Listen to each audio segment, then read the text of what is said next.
Buenas a todos y a todas, no soy Juan Carlos Monedero, esto no es La Frontera, pero bienvenidos desobedientes.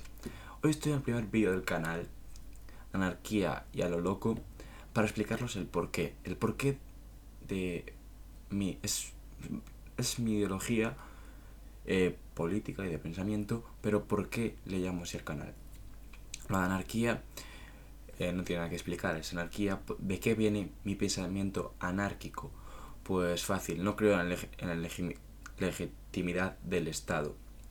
Porque básicamente el Estado nos somete a unas normas de convivencia, unas normas de educación, unas normas que tenemos que cumplir todo el mundo, que muchos politólogos denominan un contrato implícito.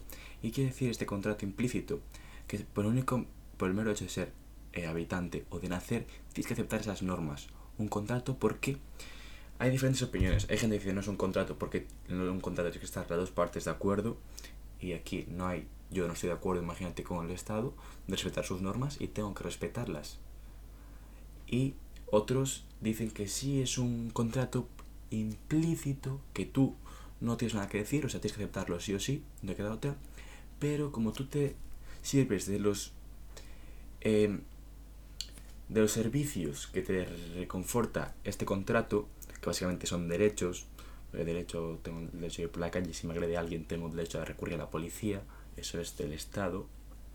Pues se habla de un contrato. ¿Por qué para mí el Estado va en contra de la libertad y soy... Ahora los anarquistas modernos se denominan libertarios? Porque básicamente el Estado se crea normalmente, y tenemos ejemplos actuales como pueden ser los estados islámicos, primero con un periodo de mucha violencia hacia la gente para crear esa etnia, no, esa grupo social superior que se van a ser los posibles dirigentes, pero sobre todo empieza con mucho daño a la gente y mucha guerra. De hecho, es así como se recogen, o tengo entendido por lo que he leído y escuchado, que se crean los estados, y también en procesos de guerra entre grupos se crea el Estado como una asociación para poder defenderse, pero el Estado siempre viene precedido de guerra. Y tenemos el ejemplo de los países, países sí, de Afganistán y por ahí, por ejemplo Vietnam, ahora hoy en día ya empiezan a negociar con ellos y a llamarle estados terroristas moderados, son terroristas moderados, y que en un futuro, esto lo escuché y es una argumentación de Miguel Anso Bastos en una charla con Rayo, hablando sobre la posibilidad del anarquismo, y habla que los estados nacían, y esos estados están naciendo hoy en día, los estados islámicos, con mucha violencia, que en un futuro países suyos empezaran a reconocerlo como estados, y así es como se creará el Estado. ¿Y por qué el Estado es violento? Pues por esa característica de llegar primero a la violencia y después de poner sus propias normas. Por muy democrático que sea, el Estado, si yo no quiero acatar las normas, va a actuar de forma violenta hacia mí. Yo, si no respeto, imagínate, yo no quiero pagar impuestos, lo que va a hacer el Estado es mandarme a la cárcel. Está actuando de forma violenta hacia mí por unas cosas, unas normas que yo no acepté como persona. Por eso creo que va en contra de la libertad. Y básicamente esto es lo que hace el Estado, apoderarse de la autoridad. Son grupos, o sea, es un ente, si no sé cómo explicarlo, un ente que se apropia de la autoridad de la gente y actúa de forma violenta. Y no hay más. Después, ¿por qué le pongo este adjetivo o este modificador de a lo loco y a lo loco? Pues porque básicamente yo creo en un anarquismo pero capitalista, en lo conocido como anarcocapitalismo. Y como esta gente que tan revolucionaria se cree y tal, solo tienen miedo, o sea, gente revolucionaria me refiero a Juan Carlos Monedero, no tengo nada que contar, que es el puto amo, pero creen un estado súper grande y súper que ayuda a todo el mundo. En cambio, si hablamos de buscar la libertad de otra forma que no es la suya, que ellos hablan de hecho Monedero habla en una de sus entrevistas, habla de que el socialismo busca lo mismo que buscaba la Revolución Francesa, de igualdad, fraternidad y no me sé la otra. En cambio, si tú buscas la forma de la libertad de una forma diferente, ellos hablan de selva.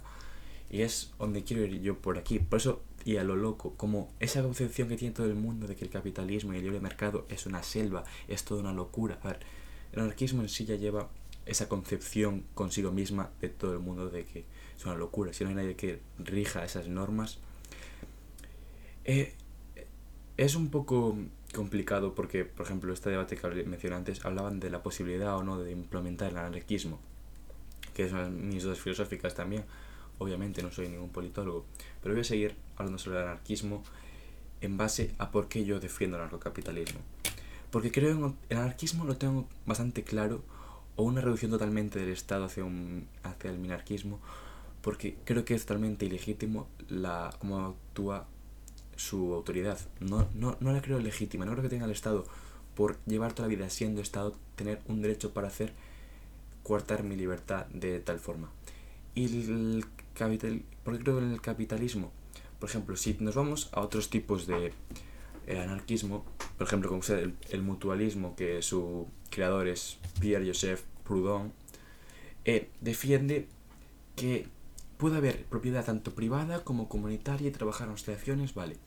Pero el intercambio de estas...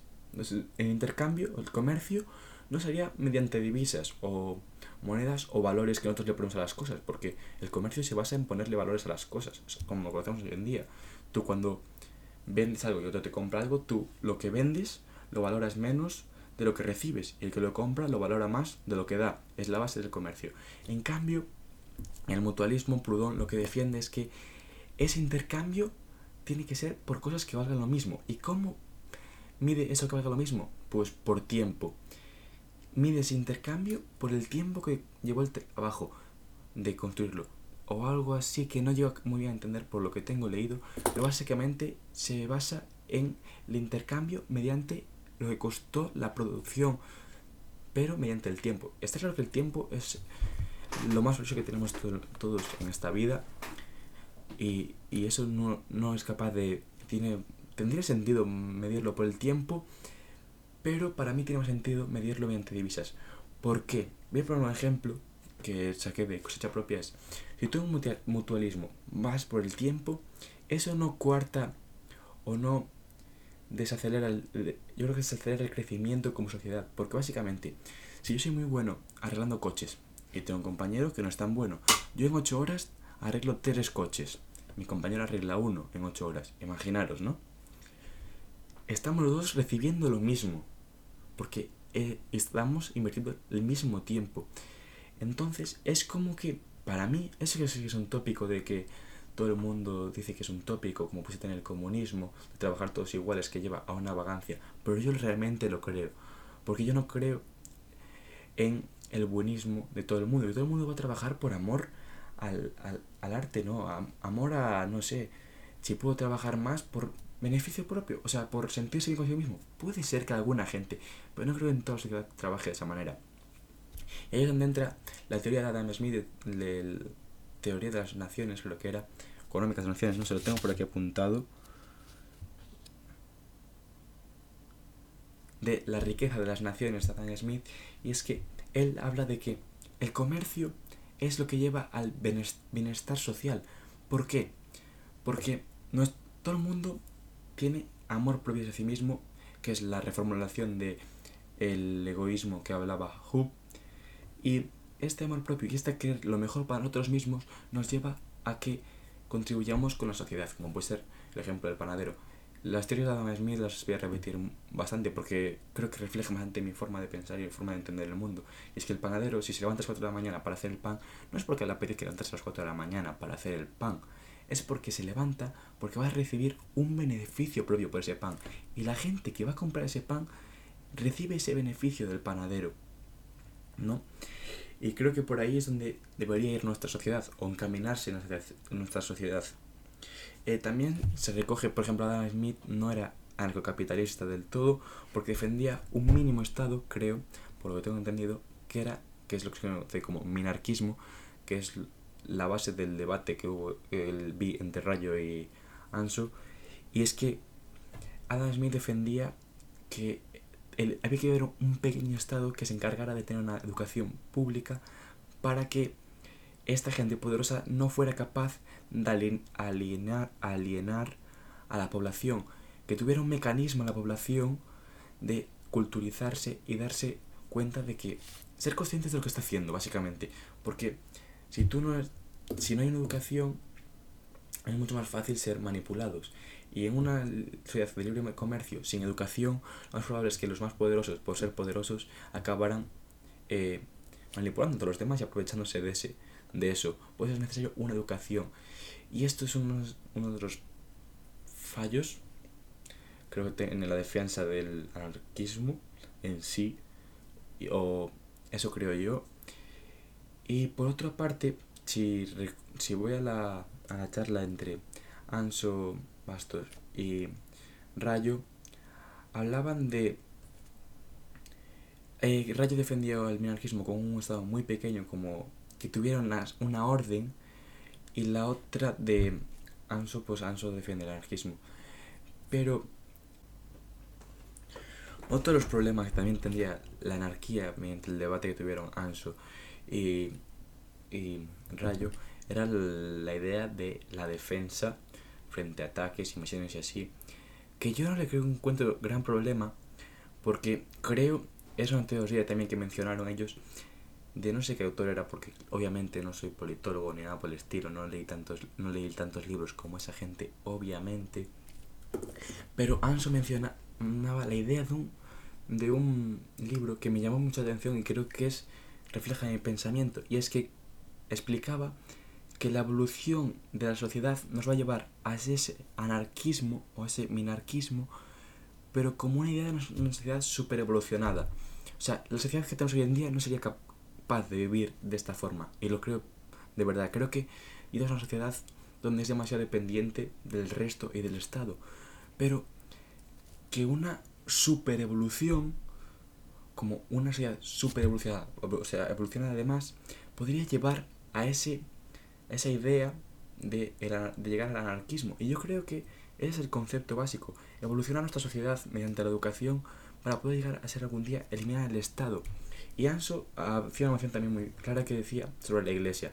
Comparaba la Iglesia con el Estado. El Estado nunca estuvo ahí, la Iglesia nunca estuvo ahí, pero en siglos anteriores la Iglesia tenía mucho más poder que los Estados, imaginaros. Y todo el mundo creía en la Iglesia. Y Anso decía que en el momento que dejemos de creer en el Estado, se puede acabar con el Estado. Mientras creamos que no se puede vivir sin Estado, como la gente pensaba que no se puede vivir sin Iglesia y sin religión, hasta llegar a los ateos, pues mientras creamos que no se puede vivir sin Estado, nunca se va a poder vivir sin Estado. En el momento que la gente realmente tenga la concepción de que se puede vivir sin Estado, podrá darse que lleguemos a vivir sin Estado en una sociedad posiblemente super evolucionada. Que pues Rayo hablaba de que posiblemente esto podría ser posible, pero implementar una sociedad anarquista podría llevarnos otra vez a volver a un estado como en un ciclo, o eso entendí yo, aunque no lo explican tal cual, como un ciclo. Pero hay ciertos matices bastante importantes, que es que hoy el Estado influye en todo, o sea, todo está influido por el Estado para que sigamos dependiendo del Estado. La educación, por ejemplo, le explicaban que la economía, todo lo que ves es economía del Estado. Los que vemos hoy en día es historia del Estado, lengua del Estado, filosofía del Estado, todo del Estado, porque quieren que se realimente, porque quiere crear una dependencia, como creaba la religión en su tiempo, para que creamos que no se puede vivir sin Estado. Pero ojalá algún día, y nosotros sí, y somos parte de los revolucionarios, aunque desobedientes, aunque parece que asociar liberalismo con libertario, como hace mucha gente, no es el camino.